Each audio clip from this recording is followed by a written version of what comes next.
কুয়াশায় ঢাকা এক গ্রাম। মাটির ঘরের ভেতর জন্ম নেয় এক শিশু। সে কাঁদে না, শুধু তাকিয়ে থাকে। গ্রামের মানুষ বলে, এই ছেলেটা আলাবা। তার চোখে ভয় নেই, আছে অদ্ভুত এক নীরবতা। সন্ধ্যার আলো আধারিতে ভাঙা কালী মন্দির। ছোট্ট বামাখ্যাপা ছাই আর মাটি দিয়ে কালীমায়ের একটি মূর্তি গড়ে।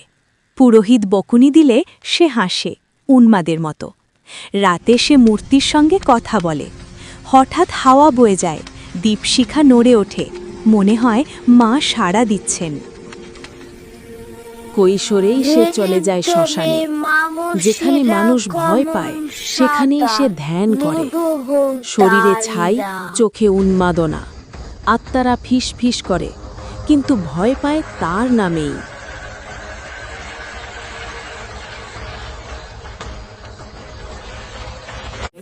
সমাজ তাকে নাম দেয় পাগলা।